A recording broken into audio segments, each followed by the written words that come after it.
산지 근지진이 예수 제진이시나 분전배양 도대신다 결혼 보지 배만 동안 능벌어서 왔는데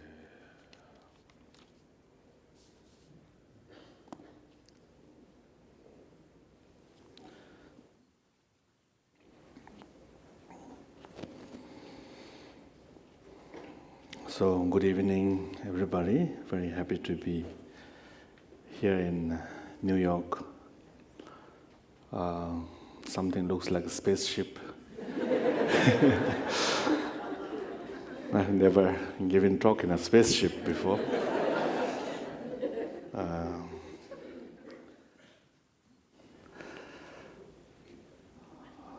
So I'm really happy to be here because many people that I met before when I came with Cancer Rinpoche in 1970, 75,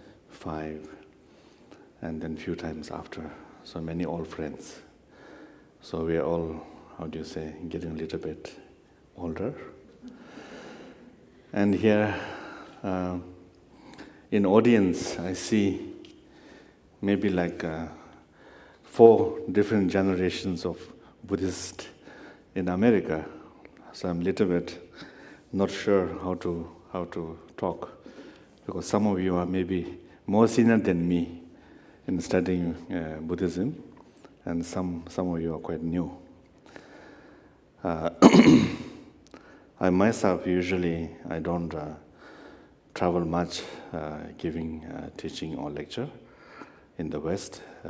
Mostly I'm staying in Nepal and Bhutan, taking care of the monastery, and I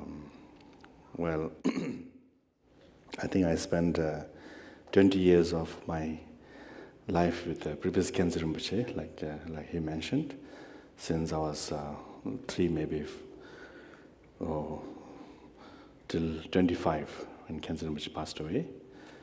Then after that, searching for the reincarnation and preparing for the arrival of the Khyentse Rinpoche's reincarnation. And once we found the reincarnation, another 20 years serving the young Khyentse Rinpoche. So I feel very, very fortunate to be able to spend a long time with such a great master like Jamji Khyentse Rinpoche for 20 years.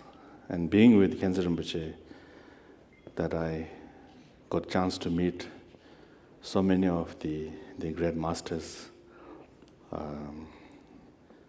like his only 16 Karmapa, the 14th Dalai Lama, and many, many senior masters. They always come and visit, or Khyentse Rinpoche go and visit them. So I always feel very, very fortunate and very lucky. And same, many of our friends here, many of the senior students. I think we should always not to forget that how lucky we are to meet such great masters, realized masters who came from Tibet and then all the way to America and to teach. So many of us very, very fortunate to be able to meet them. I sometimes tell Western friends that why Tibet had so many great masters is because if you look in the Tibetan sort of situation in Tibet, out of the 6 million Tibetans, more than 10% Tibetans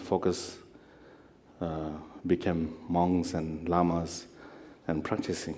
So out of which, then Tibet produced many, many great masters. Just like Brazilian, out of so many population, they come up the world's best 12 football player. So I think in Tibet, all the population is out of maybe all the population, more than 10% focusing on practicing, trying to achieve some kind of inner realization.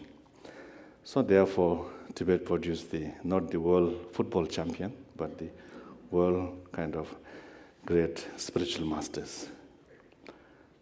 So many of them came out of Tibet and come to West, and we are very fortunate to meet them and receive teaching. And many of you, I think, still continue to practice this precious lineage that we receive.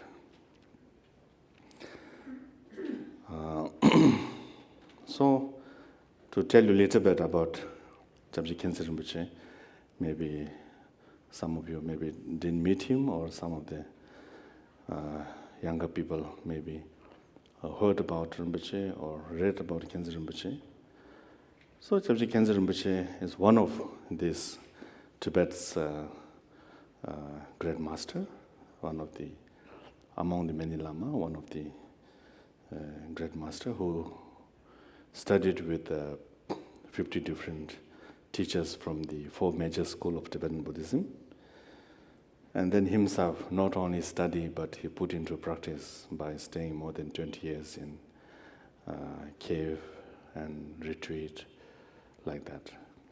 So Khyentse Rinpoche, somehow, when he left Tibet, he brought the precious lineage and all the teachings.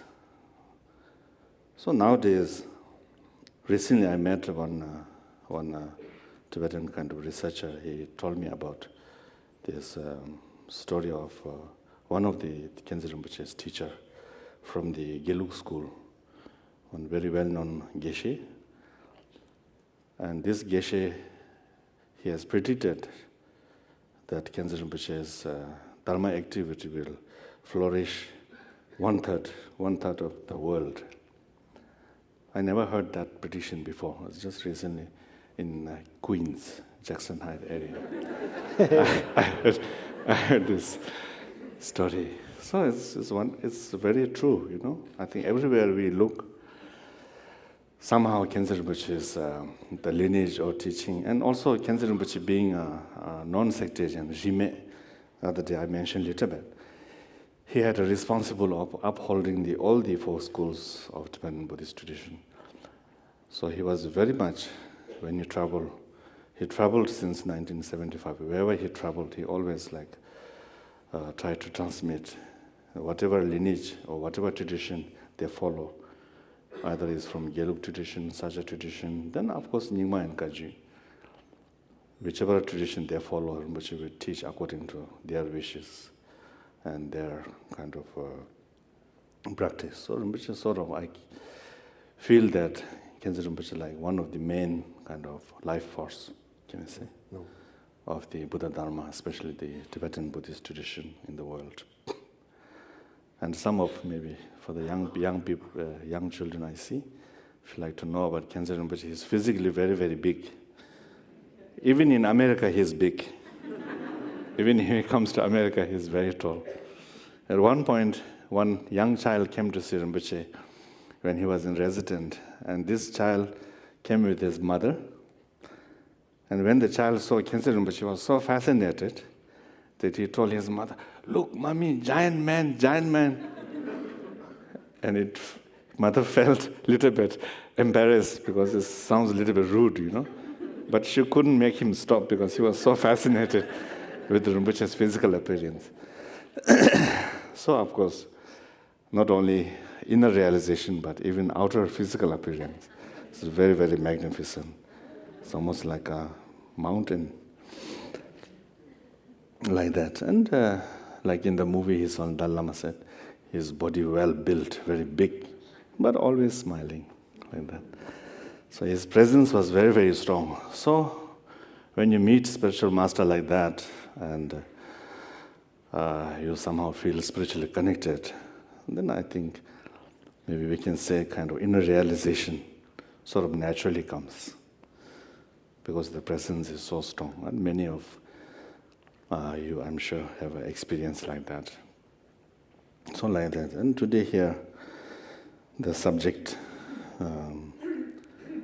is some poem that Khyentse Rinpoche composed. So Khyentse Rinpoche always had a time for everybody. So he would always write letters to his friends or his students from very high lama, very high-ranking masters, lamas, to a very simple, ordinary guy. And he always write them those days, no WeChat, no email. Even fax was something very modern in those days. So he had time to write. So when he write letter, there's always advice how to practice, and according to that, students' kind of capacity. So I think this, it doesn't really mention the name, but I think it was also written letter to somebody, I think, who might have asked advice on the mind teaching, I think, like that. So of course, mind teaching very important, but I'm not talking from my experience, but since I've been with Khyentse Rinpoche since very young age, so I hear the Khyentse Rinpoche giving teaching. I've seen how people practice and all that. So personally, no experience, but I think, of course, mind teaching is the most important, because I think the essence of all the Buddha's teaching, it is to, how do you say, semdruva, subdue the mind. But since sometimes we say in Tibetan, something so close, something so near, that you won't see like your eyelashes. I don't know whether in the West you use this quote or not, but in Tibetan we say, because our eyelash is so close, so we don't really see them.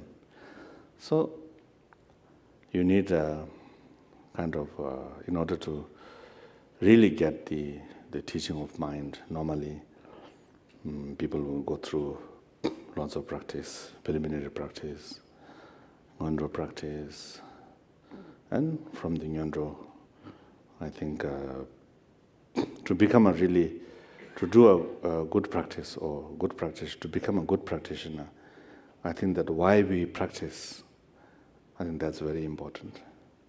Not just because it's fashionable, or not just because it sounds good, or not just as kind of temporary relaxing.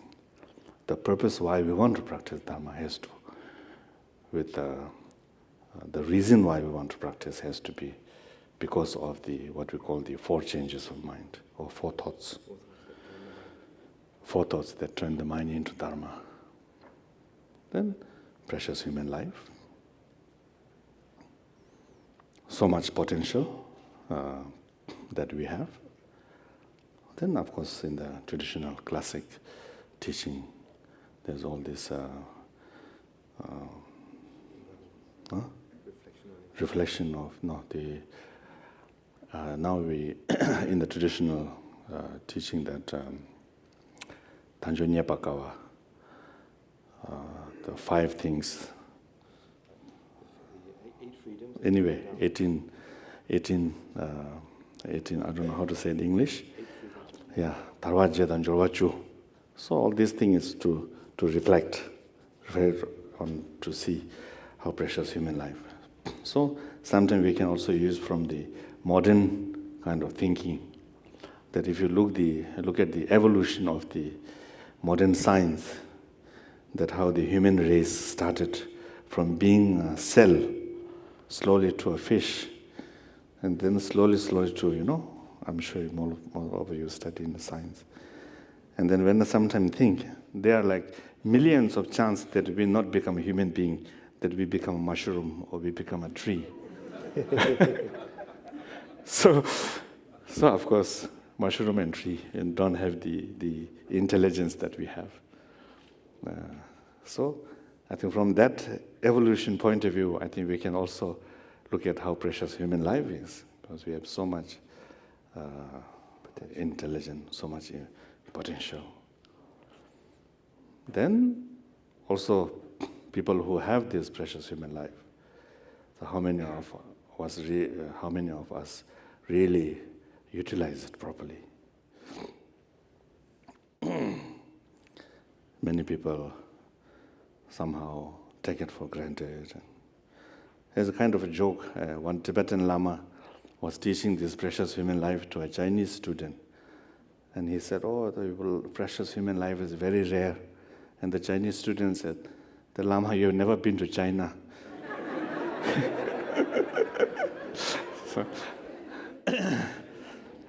So it's not like that, I think. Not just being a human, but someone who wants to give some meaning to one's life. Very rare. And those who want to give meaning to one's life, finding the right path. So I think those things feel, by thinking or contemplating those things, then we feel how precious human life. So this is number one. And then number two, I think what we call the impermanence, Chometawa, contemplating on impermanence. Everything changes, nothing is permanent. And impermanence is not always a bad news, because many people think impermanence is bad news, but impermanence is that's a natural of how things are. Rich become poor, poor become rich, lazy become diligent, diligent become lazy, everything changes. So that is how the things are. So contemplating on impermanence, I think even in the sutras and many teachings, it says that one of the most important, and especially for the people who wants to practice dharma. Then believing in understanding law of the cause and effect. Everything has a cause, everything has an effect. So believing, believing marita yichi, trust in law of karma. Then the suffering of the samsara. So all those things. I think the suffering of samsara, we all gathered here, we have some sense of understanding of that. Then we look for some kind of way to be out of the suffering of the samsara. So I think those four changes of mind, even though we heard this so many times, or even though it sounds quite kind of easy intellectually, I think we really have to put into our heart, and it has to come from our heart. Like the story in Bhattacharya Rinpoche, story where when he was teaching the four thoughts to his student, and Bhattacharya Rinpoche is one of the great Tibetan yogi master, who's like the best example of the practitioner who lived in somewhere near Dzogchen monastery. And Rinpoche would stay in the cave, and the student also stay in the cave. And then when there is no appointment or there is no timing, when the time is right, the master would come out and call for the student, hey, where you are? And the student will come up from the bush or wherever he was meditating. If you've been to Tibet or you have seen the Tibetans, then you can imagine, especially in Shechen area, it's a big cloud like that coming out. And they would sit on the rock. And Bhattacharya Rinpoche would say one sentence, precious Tanjur Dini Shindunya Baka, the precious human life is very rare.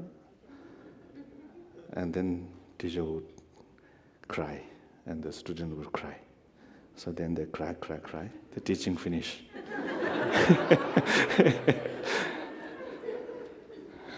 So then next day again, the Lama calls and student comes. So like that.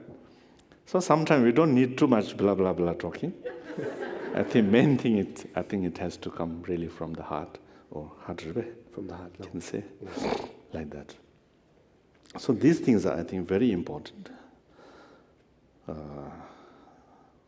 in order to root the Dharma into ourselves. Can we say root? No. Rooting the Dharma into ourselves. And I think in the West now, it's not really new now, maybe almost 50 years since Buddha Dharma came to West. And I'm sure now the Dharma is really like rooted into the West. In the Western students' mind.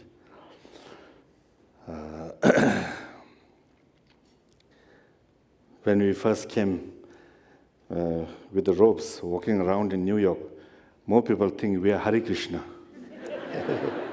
And when Khyentse Rinpoche was coming out, I remember the immigration officer says, "Look, big Hare Krishna is coming." So those days, Buddha Dharma not well known, not much known in the West. And now maybe the Hare Krishnas, people might say, "Oh, Buddhist monk." So like that.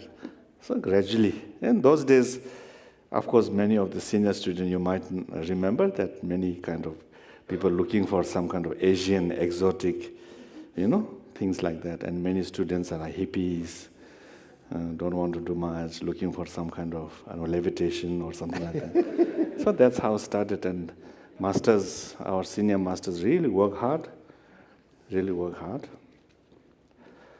to bring the Dharma in. I was joking with my friend, one of the Rinpoche who came around the same time of Chögyam Trungpa Rinpoche and those Chime Rinpoche. I said, those days you have advantage or disadvantage. Disadvantage is you have to teach from zero to the Western students because they really don't know anything. And the advantage is you could have said anything, nobody would have known. And now it's not like that. Everybody can Google and then say. So like that, now I think Dharma is in the West for a long time, and I think that really the Buddha Dharma is not just a kind of superficial. Many of the students really serious. So many of you really, I think this kind of four changes, the purpose, giving way to give meaning to life, really is rooted into your heart. And then now we already have second, third generation Buddhist followers. And then mind teaching is given to sometimes some people who would ask, who like too old to go through the Nyondros or too, did long time retreat and then like now they want kind of final advice from teacher. Then they would ask just simple mind teaching like that. And then teacher would say a few words, and then the student will go and practice, come back, report, and again, like that. Again, few words, and go and practice, and come back and report. So that's how normally taught the mind teaching. And it is also the introduction to the mind is not really kind of hidden somewhere that only give to the some students. The teaching is always there in the teachings. Even like there are certain texts that we recite in Guru Rinpoche's Sondep aspiration, supplication prayer. And there's a very, very clearly mentioned this kind of practice. But only sometime then we sort of just read it through. We don't really pay attention, or maybe we are not ready to understand. Like example in the 7 branch, 7 chapter Guru Rinpoche prayer, there's a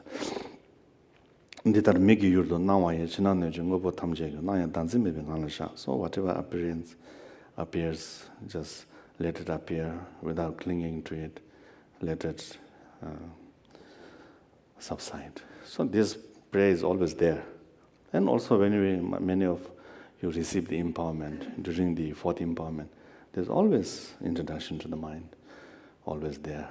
So I think this is not something that it is only given to some people. It's always given. But I think the special kind of what we call the peace instruction or whatever, when the time is right, and I think Master says few things and then you somehow actualize or get it. There are some stories, again with the Patur Rinpoche, connected with Patur Rinpoche, that some incidents that Patur Rinpoche's teacher, he sort of hit him on the head and called him a mad dog, and then that sort of wake him up. Not always hitting. Some other cases, no hitting also. Patur Rinpoche and his student, Nyosho Lungtok, sitting in the meadow of Dzogchen near this snow mountain. And Bhattarambachen, I think must be in the evening, he said, "Can you see the stars in the sky?" Then his students said, "Yes." "Can you hear the dogs barking in the village?" Student says, "Yes." So, what is the nature of your mind? And that's all it takes. So, I think a lot of maturation, huh? Preparation, maturation, I think. Then we will kind of actualize or realize this kind of thing.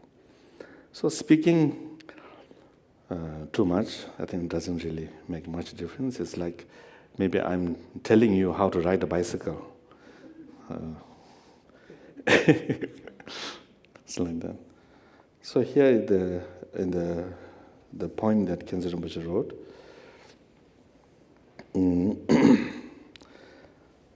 so here I will ask Sean to translate. So if I make a mistake, I can blame him.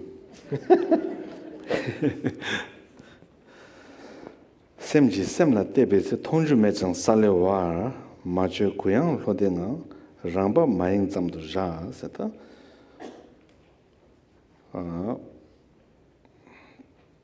ta lyunga yesum nan zo cha ta nga zo sem cha yo restro an tende inde ka zo ta chi ta jin shu na jin ge sem man durwe gi tapdi ane sanje gi che yong su zo ba de ane sem de be gi tapdi na song ja res. When we think of the human experience, we're a composite of body, mind, and with speech running between the two. And from within these three, body, speech, and mind, the mind is the most important. And with regard to the subduing of the mind, or the subjugation of the unruly emotions and thoughts, etc., that run wild in our mind, then the Buddha gave numerous teachings. Tinji ta zo sem do tabla mangbo song yoba yena ya ta de ne zo dirba yena ta ni sem gi ngol rang zo ta gu yoba de chila pha ta wa ma yin ba ta ni sem gi na la sem ji sem la te ba se tang khen ji sem sing so su ji dang ta ja gi sem sing ji ni ta de ba yo ma de yena ya ane sem ko rang khan nang do ta ne sem ko rang gi de sem ko rang ngol la te ba res. So as I mentioned, the Buddha gave innumerable teachings, all of which have the sole purpose of subduing or subjugating the unruly mind. Now, if one were to kind of put all of these together, or to combine all of these in a very simple way, then one shouldn't look outside of oneself for a method or a means in dependence upon which one can subdue the mind. Rather, one should look within oneself. So here then the first line of the poem reads, "When mind is watching mind." As such, rather than looking outside of oneself, one must choose to look within. One will find then that mind and the one who is supposedly watching mind are not separate, rather they are one and the same. Tongju mechang sale was ta sem sing de la ka do da yeb dang de dus chin tongju yor ben gar dang yor esna din ra bu ju yor esn do yeb dang ka do yo ma de yin yang chi ta chi mu tip so main bi gi chi sal cha dan tem ba chi de chi ngol so ta ya de res. So when one kind of looks within, then looking at the mind, there is nothing to see. It is vividly clear. So when one tries to look at mind, there is nothing, there is no color, neither is there a shape upon which to focus.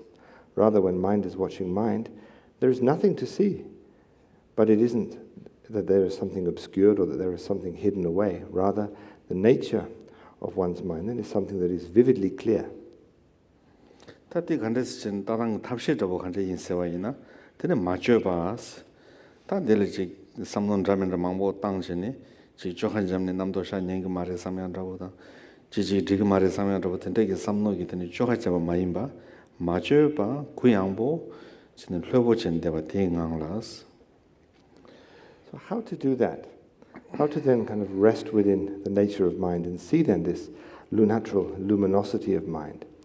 We're advised then in the third line that one should rest naturally. And how should that rest occur? It should be uncontrived. Here then, one shouldn't confuse oneself, nor should one kind of stir up the mind, but rather one should simply allow things to settle. One shouldn't give rise to an emotion, neither should one give rise to a chain of thoughts, but rather remain without contriving the mind, free and at ease. Rambab maing zam jans. Te telata zojo kaya majevi de te yan te sem maing wa zam jing ngana ten de de baris. As such, when one allows thought to rest naturally and everything becomes still, becomes quiet, then one should be alert. If distraction occurs, if one becomes distracted, if thought arises that would kind of ruin one's meditation, one should recognize that and simply let it go and remain, as is written here, naturally, resting naturally and without distraction. So I think when we do this kind of looking into your mind, I think first thing we have to forget about all the intellectual understanding of what is mind, or philosophical ideas that we have put into our brain, or even as scientific ideas of how the brain and all these cells work. So because this intellectual understanding can affect the actual understanding of the mind, I think. So therefore you should be a little bit like a young child or forget all these things. I didn't realize, but I was told by Chabjitim Khenze Rinpoche to get the mind instruction from his only 16 Karmapa. And I was only about 7 years old, or 7 or 6 years old. And they would sit next to each other. And then Karmapa would tell me, okay, tomorrow you have to tell me what your minds look like. Then I go and think all night, my mind is like a mountain. And go back and I report next day. And both of them, good laugh. So they were sort of waiting for my next reply. Well, every time I come with very strange ideas. So I think, like child's mind, we don't have so much concept. Sort of just pure. Then look back. Tela namto chichuya manga masim rangote. Sharwe shila matipar chungna shang tekale ta namdo chawati namdo di ta tenesin gobjang namdo tama sharwada tene ngon zin tu goyoris. Whatever thought occurs from that state, without stopping or analyzing, watch its very nature. Its arising doesn't obscure the absolute nature. Whatever occurs, relax right there. So here then, when we are trying to remain within then the natural state, the uncontrived natural state, then if thought occurs, if emotion erupts, if you will, at that time it is imperative to initially recognize that a thought occurrence. Manga semra rango deus, ta ji namdo shana lamsang tin te ngola pa. Ji namdo ji sharsong samsam ji ngosin tin namdo te ngola ta. When the thought arises, as we read in the second line, one shouldn't stop it, neither should one analyze it. Rather, when the thought arises, one should recognize it. Recognizing the thought, then one should turn one's attention towards its nature, and as such relax or rest then within the empty nature of mind. As such, without stopping or analyzing, watch the thought's very nature. Sharwe shila mati para chuna shalyang tekal leus. Chidang namdo shar sona ji khorang ngola dibge besna dibge mare namdo lobur bachi shalyang yore. Dibge mare te indi kona shi namdo khorang ngola te jabaina nko ranjing pa jungro ba ye do ba indi tene ye ba tikana pa shajeres. So the arising of thought within the experience of resting within the uncontrived nature then, the arising of thought doesn't obscure the absolute nature of mind. By recognizing thought, thinking of looking into its nature then, whatever occurs, whatever thought manifests, whatever emotion it might be, recognizing the nature of that thought or emotion, then one should simply relax into its nature and naturally the thought will subside. So quite often Khyentse Rinpoche used to give an example of throwing a stone at the dog. If you throw a stone at a dog, then dog will chase the stone. So when dog chases a stone, you can throw many more stones at the dog. Then if you throw a stone at a lion, the lion will look back at you. And then you cannot throw the second stone. So like that, I think when one thought arises, if you follow the thought, then one thought will chain reaction, lead to another thought, like many, many thoughts. So when the one thought, like one stone to the lion look back, and then the thought will sort of disappear. So, Debi Jesu Mandangshi Maung Dokun Dimasu, Tekara Chinu Tawa, the Jisasundra Shesutas, then Debi Namdo, Chikche, and Nija or some Kazan Chikche, Niche, and Debi Namdos, Chikche. Then the Maung Benamdo said that Chikche, Niche, some in Dinmasus. Don't follow thoughts about the past. Don't anticipate thoughts about the future. Directly transcend the external world. That is called the four parts without three. As such, one shouldn't dwell in the past, thinking about things that one has done in whatever form that may take. Similarly, then, one shouldn't anticipate the future, thinking about making too many plans and reflecting on what one should or shouldn't do at a particular time in the future, etc. One is advised to avoid these two. And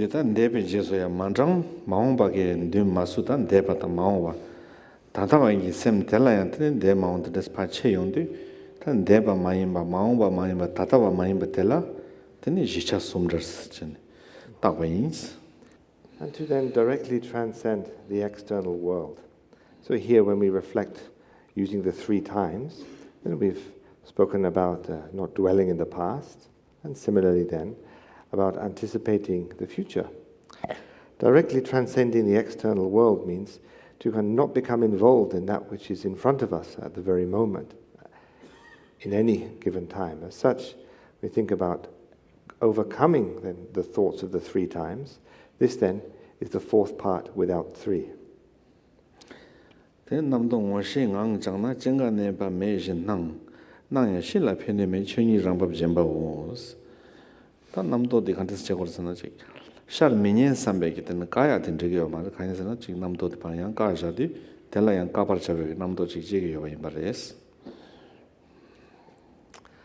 If you maintain the recognition of thoughts, you will feel that they do not truly begin, remain, or end. Though you notice them, they have no effect on your true nature. That is the bare natural state, the way it is. As such, when we think about the recognition of thoughts, here then it's essential that we recognize that the kind of empty nature of thoughts. As such, really when we look at a thought, it doesn't truly kind of begin or come into existence. Tende pena ngazo tanda di ta sherdo la tani nima sharan de kaso ja sharwa na jinki de jendang cheyon de lobur namdo lobur wa ji jege yor ma to shi khorang gi ngola de namdo yene chewa yo mares. So for example, if we take a crystal and we put it in sunlight, for example, then almost instantaneously kind of rainbow colors will kind of reflect from the stone. So similarly then, when we think about mind, when it is put before various objects, etc., it is almost as if instantaneously thoughts kind of arise. However, when the condition for their arisal, in the example of the crystal, the light is absent, the rainbow-colored light is naturally absent as well. So similarly, when the object that gives, or the idea to give rise to a continuity of thought is missing, then it is as if the thought were never there. It's not an inherent or integral part of the nature of one's mind. 남도 지코랑 뭘 남도 잔이 제 만용와 인데 가서 때는 담보 제와 매바 담보 잔이 제 만용와 인데 가서 때는 탈 맞제바지 가버 잡아 마인데 가봐 매바 Tene jawadan gapa meba indi kauso tene neba meba, jenga neba meba. Inayan tene mejin do nawa yimbati tene hakoba chis. So the arisal of a particular thought is not an integral part or an inherent part. It's not one and the same, if you will, with the natural state of mind itself.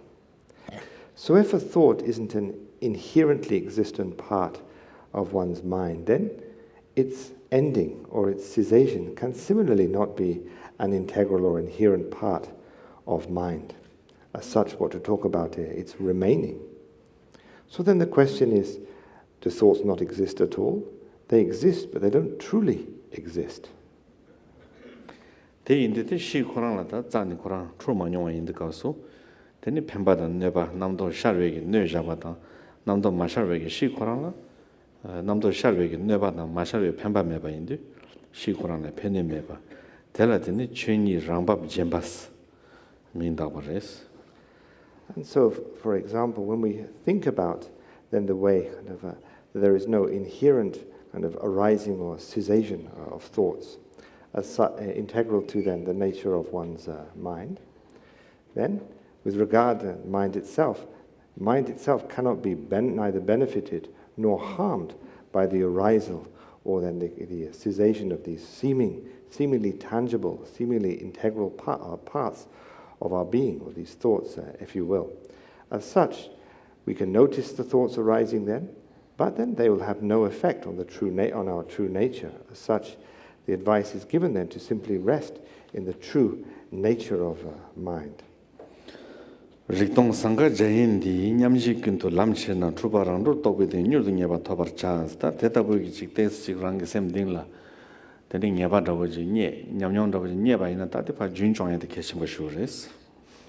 So this then is the experience of the bare natural state, the way it is now.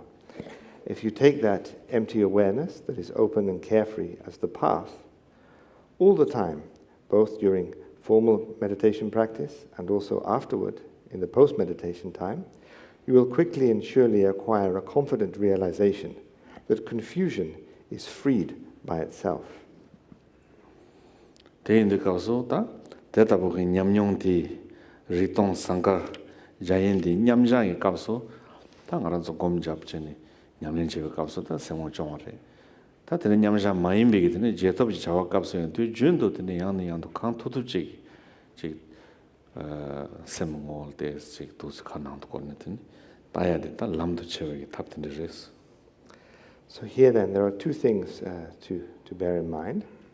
So the empty kind of awareness, that is then the formal kind of meditation practice, if you will, simply to remain within that bare natural state, the way it is, open and carefree, and that's our kind of spiritual path, if you will. But when it comes to post-meditation period, the afterward, if you will, of the formal meditation practice, then it is essential to, at all times and in all situations, as much as one is possible, to look at then the nature of mind, look at when thoughts arise, to simply look at their nature. And this is similar then to the formal meditation practice where one sustains the empty awareness, the nature of the mind. So as such, during the post-meditation period, as much as one is able, one looks at the nature of one's mind. So something to do when you get stuck in the New York traffic. That in the moon is a traffic jam drabudang, elevator guba drabudang. And when a bus go but over the number go but over to the Kablet, and Chicanan to Cordox Taya to Colela, or Izimiji Kambajuncha, the Chegua Yomaros. So I'm not really joking here.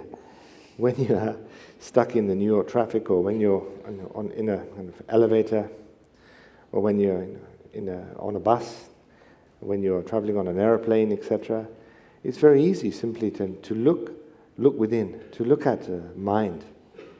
Of course, when I say kind of meditate like this, to look within, to look at the nature of mind, I'm not suggesting that you kind of have to try to kind of sit cross-legged and kind of straighten your spine and put your hands in the meditation posture, etc. Not at all. Here one just simply looks within.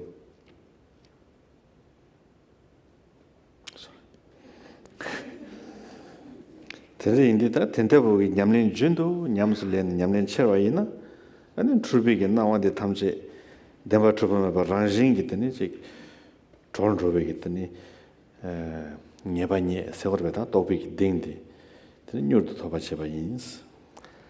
And as such, mention is made here then that if you if you continue this practice as much as you're able, putting a great deal of effort into it, then you will quickly and surely acquire a confident realization that confusion then is freed by itself. So the confusion then of grasping at the seemingly true existence of things will naturally be kind of set free by itself.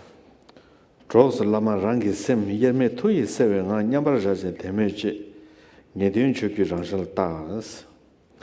It is very helpful then, we read, to mingle your mind inseparably with your teachers. By settling in equipoise within that state, developing faith and devotion, you will meet the natural face of Dharmakaya.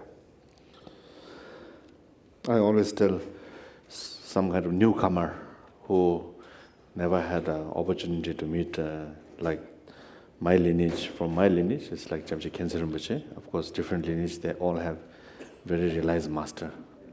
So those who didn't have opportunity to meet those masters, so I always say, when you say this mix, Mingle your mind with Guru. Always, to my people who come to me and my friends, I always recommend Jamji Khense Rinpoche. Because physically now, not there, but like in the movie he saw, Dalai Lama said, spiritual energy or whatever, the lineage is very much alive. So we can always have this kind of Guru. No, I don't think it's really necessary to have someone who's physically there. So to give teaching, to transmit lineage, okay, younger lamas, lineage holders can do, but the root Guru or source of inspiration, from my lineage, like Jamji Khense Rinpoche, I always say. And nowadays, thanks to the modern technology, we have a lot of videos, photos. We know how they look like, we know how they sound like, So very much we can still connect. Someone like Longchen Ba, Jime Lingba, or these great masters, we don't have much idea how, unless looking at the painting Thangka. And Thangka also, each one looks different. so now we have this, photos and videos. I think very helpful. So spiritually, still not life, doesn't matter, I think. Like his own Dalai Lama says, spiritual energy very much live, lineage is very much live. You can get the instructions, teachings, empowerment, but source inspiration like Khense Rinpoche. So I think also in Nyingma and Kagyu tradition, maybe in other tradition also, but always there is end of the Guru Yoga, the dissolving the three syllable letters from Guru's forehead, Guru's throat, Guru's heart. Syllable letter Om, Ah, Hung radiates three lights dissolving into one's forehead, throat, and heart center. And then purifies our body, speech, mind, accumulating, purifies. And then at the end, the three lights comes dissolving into one's forehead, throat, and heart, and purifies subtle obscuration. And then the Guru dissolves into one's heart. So that's where I think what we're describing here, mingle one's mind. So little understanding, if you can gain from some practice or lots of meditating, then that moment I think that's the time to sort of looking at the mind. And if you have some experience, then understand that is what we call the inner Guru. Tui sewe ngang nyambar rajin temeche. So within this, you naturally feel very strong devotion. Nyeden chokyu rangshata. So this is ultimate Dharmakaya Guru, or seeing the face of the Dharmakaya. Oh, that was English. Sorry. Excuse me. Shall I say in Tibetan? Huh? Shall I say in Tibetan? Okay. Then 대송 도와네. 제발 메타 년중당 장미 술팀 맥신 송 sabdening bonanjuji tseji zamba yarmato. So we should never kind of carry away in kind of high view. We should hear in the last sentence. Always meditate on impermanent, have a renunciation, and especially the conduct, law of the conduct, law of the karma. Karmic law. Huh? Effort. If you are ordained monk or nun, then very strictly follow the Vinaya, law and conduct. Then if you are a lay practitioner, I think the law of the karma we have to follow. Because sometimes view is very high, and then we jump in the view, and then we fall down. So I think view has to be vast, and our conduct has to be very thoroughly. Very fine. Very fine. So, sabdening bon nanjuji tseji yaro mandarso, dipe masita sabegi, ten sabui, and the rangiti kasota ning tseji to nyamlen chishos. As such, especially guard the continuity of impermanence, renunciation, and pure discipline, like your own eyes. Never diminish your one-pointed diligence in the heart of the matter, the essential yoga of profound meaning.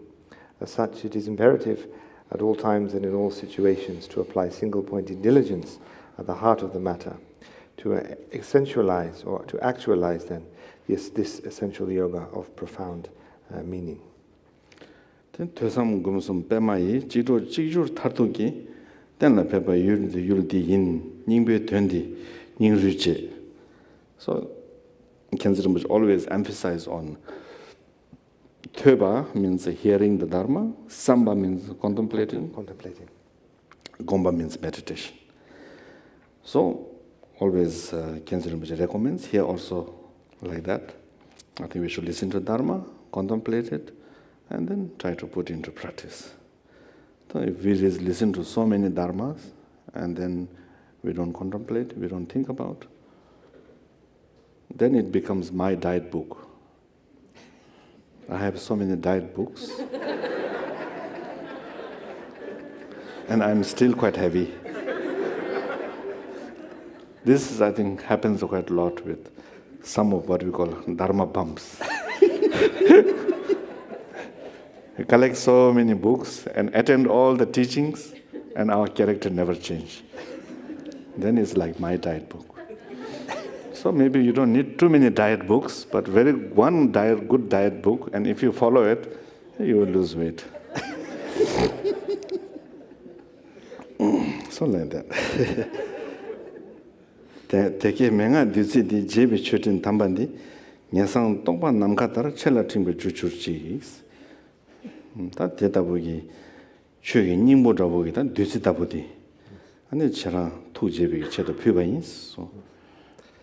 May this delightful sacred offering cloud of essential pith instructions cause you to gain realization of the definitive secret that is like space. So here then, this is described as the kind of quintessence of the Dharma, the essential pith instructions. Jebi Chutin Tambadi, I think, which is writing this to some kind of higher Lama, the way he described it, it's like an offering. Then in Yasanga Toba, the Namkata then Chalang Tula, Chuma Shochis. So if you put this into practice, then this particular instruction, if engaged diligently, will cause you then to gain realization of the definitive secret, which is likened here to space. So I think that's it. So what is it that you recognize when you recognize the nature of the mind? That's our question.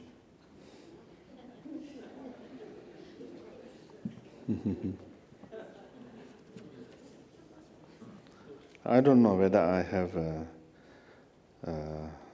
what you call actualize, recognize or not. That's up to my teacher to decide. But normally we don't share that.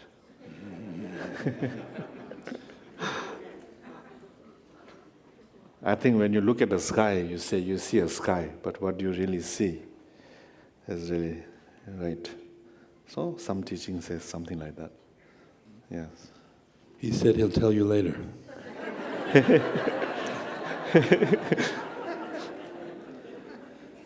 Okay, Rinpoche, here's another question. Do you have any advice on how to apply this practice to strong emotions and sensations in the body, such as fear? Same as thoughts, or are they different? Sorry? Is the strong emotion Yes. and this body sensation the same as a thought? Should it be dealt with the same as a thought, or is it different?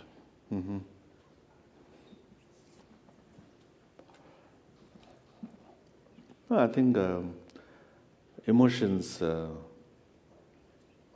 is part of the what we call namtok or thoughts. So we need a training.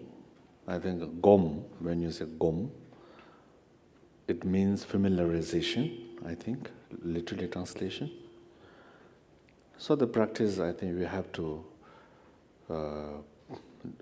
get quite familiar with it. We have to do again and again.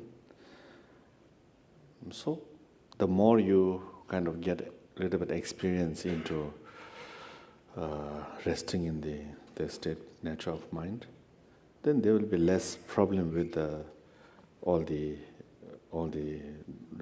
less problem which relate with your thoughts. So emotion is also thoughts. I have some friends who didn't do much practice, and then suddenly they had some emotional problem, and then comes to me and say how to meditate. So then it's difficult when you're already like ups and downs. So I think we have to, when everything's sort of okay, we have to practice. And once we really get quite familiar with this practice, then emotion will not bother so much. Quite a good example is like riding a horse. So if you're very good at riding a horse, you become very balanced riding a horse, then no matter how much the horse jumps, it cannot throw you out. So that previous training. And not without much previous training, you just ride on a wild horse and then you will be thrown out. It happened to me in Tibet once. Quite painful. So I think what we need is previously practice, and then get familiar with it. And then naturally, relate with your mind. Problems related with the mind will be less and disappear. This question is, if we let our thoughts and emotions just be, then, and we just stay and watch, does that mean we will then do nothing in life and be very passive or numb? Passive, vegetable. Is it? I have a friend Rinpoche told me a story. One guy went to see a doctor with a carrot in his nose and banana in his ear.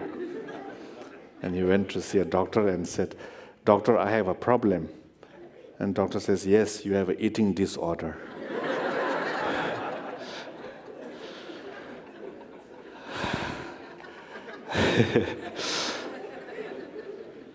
I think we are talking something like a vegetable, because when you talk about the meditation, there is I don't know how to describe in English, maybe Sean can do, Chingwa, Mukpa, Tipa, Gueba. So there are many kind of where you can fall into. So therefore you need a good instruction, step by step, we have to learn it. So it could be sometimes Chingwa, then maybe become vegetable. Drowsiness. Then Mukpa, maybe you are Dullness. sleeping. Tipa, so there are so many the wrong you could go. So therefore, Erroneous path. yes. So this needs to be some skill master and then like guidance. So when one begins to practice meditation, there are a number of erroneous paths that one can fall into. So it's essential to kind of clear these up before one begins a kind of serious like a retreat or something. As such, one should be able to recognize a dullness of mind. Similarly then, a kind of a blankness, kind of daydreamy state of mind. Similarly then, lethargy, etc. All of these should be recognized, and as such, when you experience them, then you should apply the respective antidotes so as to clear them, so as to be able to sustain or continue your meditation practice.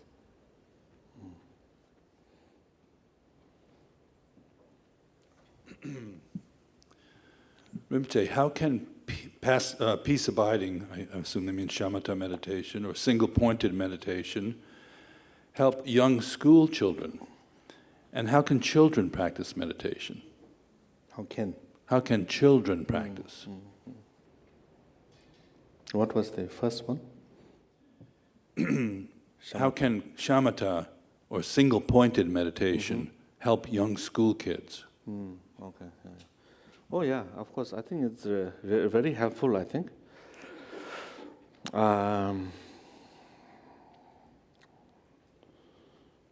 I don't know how to explain properly, but Matthew Ricard, the Dhamma brother, my Dhamma brother, who's also a scientist, they had lots of research done on how the children can meditate and use the one-pointedness or shamatha by using teddy bear, small teddy bear, for very young children.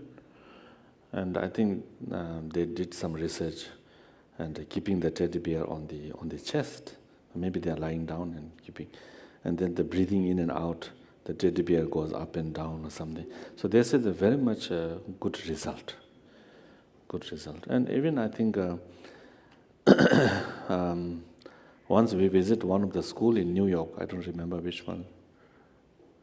Okay. Yes, Dwight School. A long time ago, I forgot. So we talked a little bit to the children. Of course, in America, you don't teach religion. But we just say, stay. It's okay, no? We just said, like, in the beginning, just stay 5 minutes or 3 minutes. Just stay quietly without doing anything. Don't really teach like meditation, but just sit quietly in it. And they said it was really, really cool. And they said really helpful. So like that, I think many people, they use very, very helpful because they sultim things in share up. Ethics.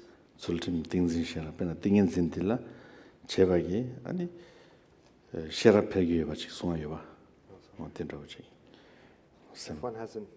If one has an ethical kind of basis, thereupon the development of concentration is relatively straightforward, and there within the development of wisdom within the person comes quite naturally. So maybe, I'm sure these days now many teachers, they talk about the science meditation. So I'm sure you must have heard, but one thing I can tell you is that because when we meditate or visualization or meditation, you can't really see how we are progressing because we are so used to seeing some result, like a stock market up and down. So we don't really see. But when they test in the lab, they can really see that even 1 week of some one-pointed meditation, you really have big change in your mind. So since we can't really tangible, then we don't see. So I have a story. We have a retreat center in Nepal, and we sent 2 of the monks who just finished the retreat to a lab in medicine for the science research. And then we sent a 3rd monk, who was the administrator of the monastery in a place called Bihar in Bodh Gaya, where there's a big mass there.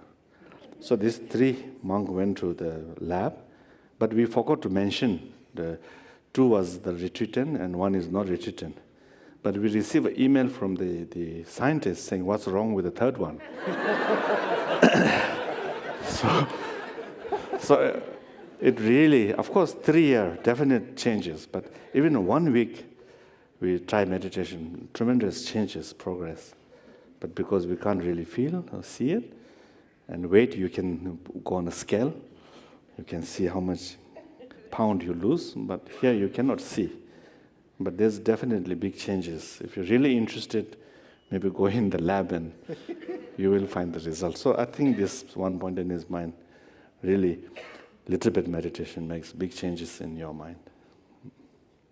That leads to a question maybe a lot of people are asking now, which is that mindfulness meditation has become quite popular in the West as a standalone, not necessarily affiliated with a complete course of Buddhist study. Do you think that's a good thing? It's being practiced in corporations and sports teams, fitness centers, yoga studios? First of all, anything it helps is a good thing, I think. And also with... What's that? Okay.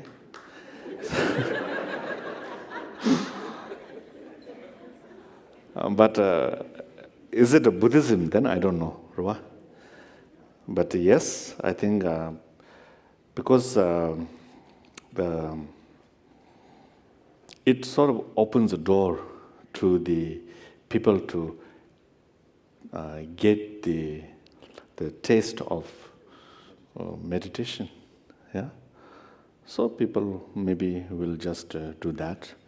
Also very useful, helpful. That's good. But then maybe through that, then people want to go deeper into it. Then we must go into the traditional way of practicing and all that. So yes, I think it's very good that gives kind of people opportunity who maybe don't feel ready to go into deeper practice, but still benefit from the meditation, the technique or method from the Buddhist tradition. Yes. Perhaps we should close with one final question, or how's our time? We have time? Is it okay to do a few more? Yeah. Okay. This is a very profound question. Mm-hmm. Deep. Okay. What advice do you have for people who get sleepy when they're sitting? Coffee?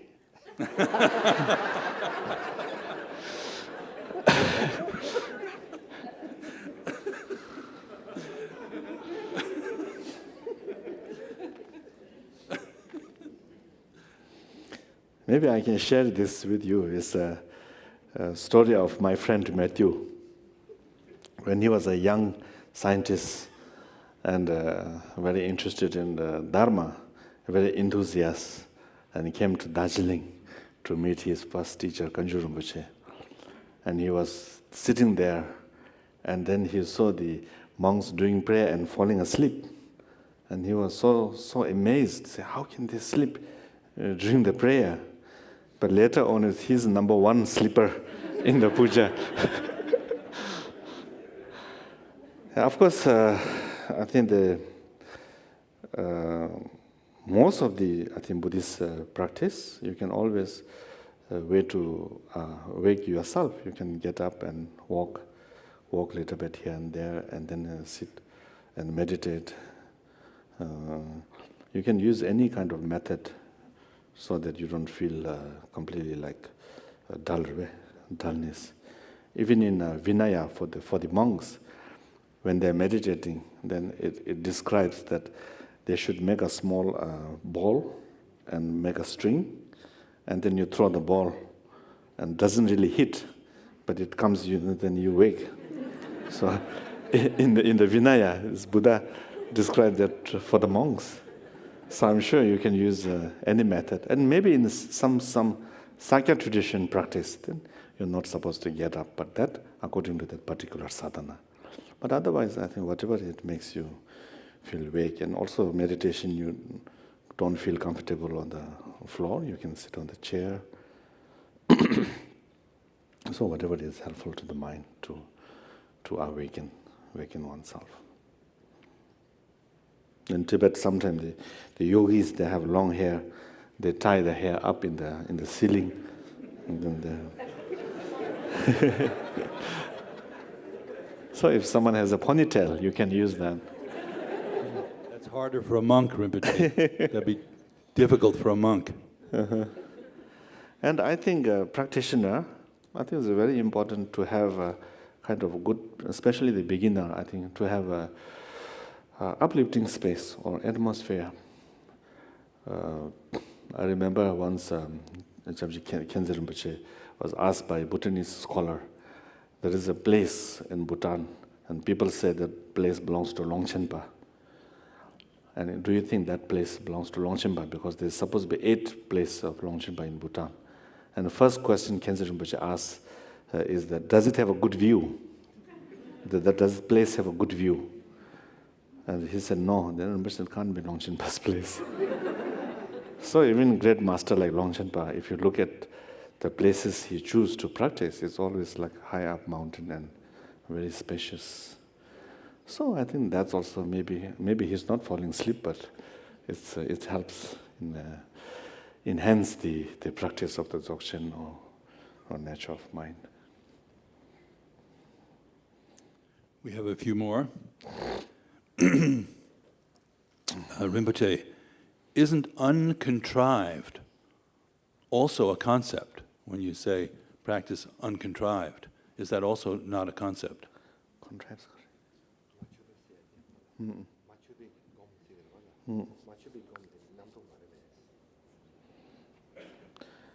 I think the machupa is jaktabarwa.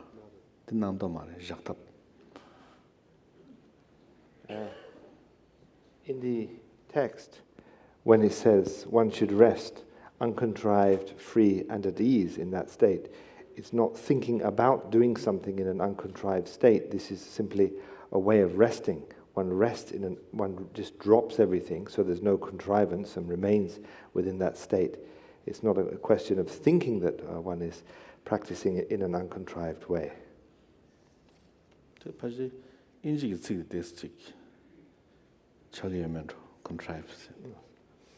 So maybe in Tibetan, when you say machuba, or in English it's translated here as uncontrived, maybe there's a slight kind of difference. In the Tibetan, it simply means to drop everything and simply kind of remain without any kind of, I'll have to use the English of course, but without any contrivance, to simply to be without that, resting in the natural state.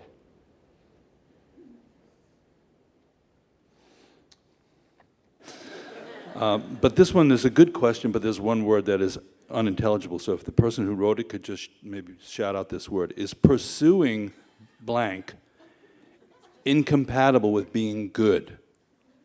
Do you know who wrote this? Is pursuing something incompatible with being good? Business. There you go. Is pursuing business incompatible with Dharma?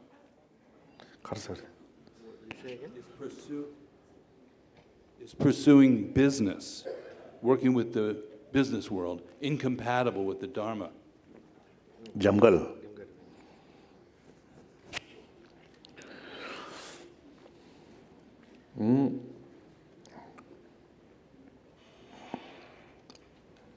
Buddhism, I think, is very vast. You can be completely, leave all worldly thing and go into mountain. That is the best, ultimate. Then, being in the worldly life, doing business, but you can be an honest businessman. I think being a Buddhist.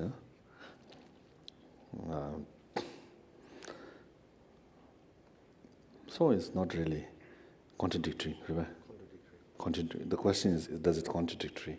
Can you do both? Yes, I think so. Yes, very much. I think during Buddha's time, many of the kings, they're king, but still the benefactor of Buddha. So like that. So once Lama Shon was in Bhutan, and he went to a vegetable market, and then the vegetable seller, they're selling, what was it? Asparagus. So he says, he spoke in Tibetan, komo katsere, which means how much it is. And because his Tibetan is so good, she didn't realize he was a white man. So she said, 20 rupees, and she looked up and said, 50.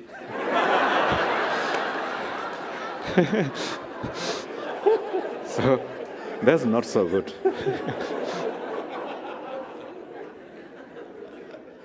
Yeah.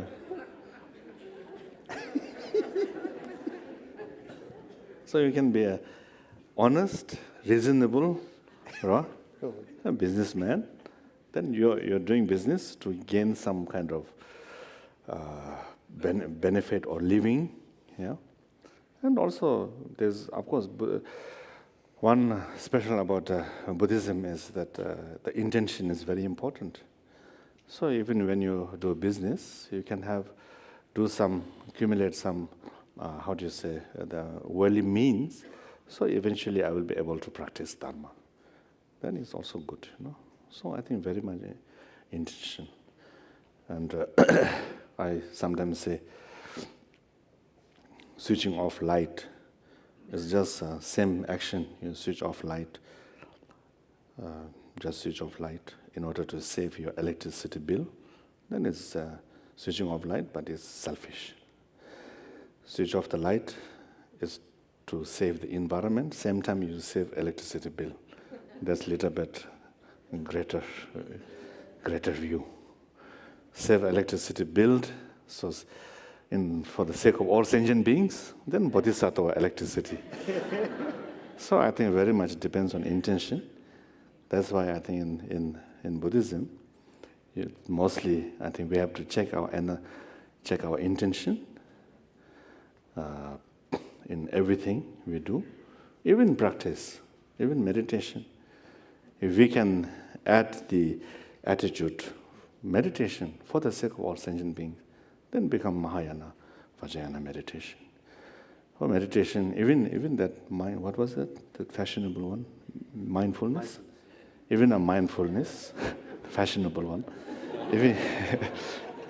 Even the mindfulness, for the sake of all sentient beings, I think it can be, as a Buddhist practice. Mindfulness so that I can become a smarter businessman, it's a selfish. So it very much depends on our intention. Yes. Rinpoche, there was a follow-up question on the last one, which was, what did Lama Shan say to the 50 rupees? Did you give 50 or 20? I went to the next woman.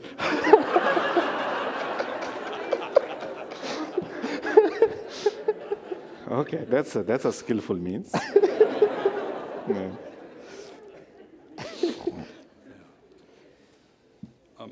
There are a few questions that seem related, which is how to mix the view that you presented tonight of recognizing the nature of mind with everyday life. So, for example, relationships. For example, working with other types of sadhana practices that have ritual and form. How do you mix the view?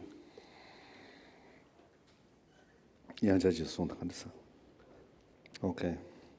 So I will answer the second question. It's easier first. So any practice sadhana we do, it has ultimately at the end the accomplishment stage.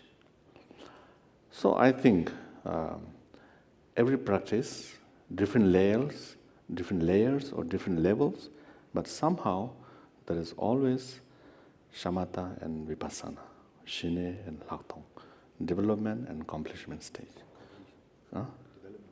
Development and completion stage. So the sadhana practice, we do all these visualizations, deities, whatever, the mantra garlands and all this. At the end, everything dissolved. And then rest into the nature of mind. So I think there's always, at the end of any sadhana, any practice, resting in natural mind. So I don't think it really contradicts. And then I think the most important, I think if you receive the proper instruction and guidance, then I think it's important is there to work with your mind, trying to rest in the nature of mind. And I don't know whether I'll be able to answer the first question clearly or not, but I think that naturally when you have some kind of understanding of some experience of nature of mind, your negative emotions might naturally reduce. And then when there's less negative emotions, I think there's less to argue or fight among the couples. Or what, that was the question, right? Yes, about relationships. About relationships. Then maybe a good opportunity to meditate on patience also. Or understanding. You know? Also, Patu Rinpoche's story one time that one man is sort of meditating in the hermitage, and Patu Rinpoche asked him, "What are you meditating on?" He said, "Oh, I'm meditating on Zopa, patience." And then he whispered in his ear, "People like you and me can fool people these days." And he got so angry, "Why are you coming here and bothering me?"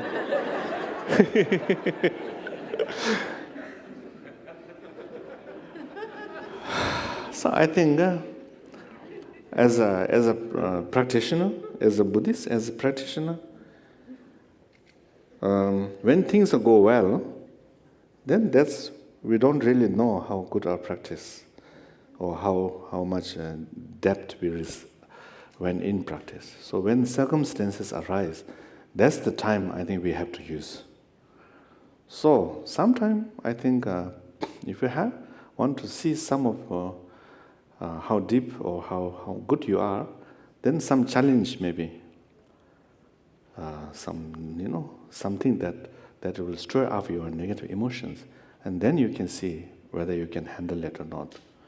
And some of the Lojong practice, Lojong teaching, it almost like you have to look for a trouble. Almost like that. Not really you poke on somebody, but you almost look for a trouble, and you're fully ready to challenge any problem. So when the problem arises, so okay, now I can use the Lojong tactics against the negative emotions. So this is the main purpose of practice. So becoming a better practitioner, I have many friends, Westerner, Easterner, friends, disciple of Khyentse Rinpoche, many. I don't really see them levitating or having a hollow on the head, but I've seen them becoming a better human being, less attached to the worldly life. So I think that's the result of the practice. So I think the problem is if you can look at it as a challenge, being a Buddhist practitioner, not much fear. And of course, being a most important, I think, not much hope and fear. Okay. Rinpoche, thank you so much for sharing the Dharma with us tonight. Thank you.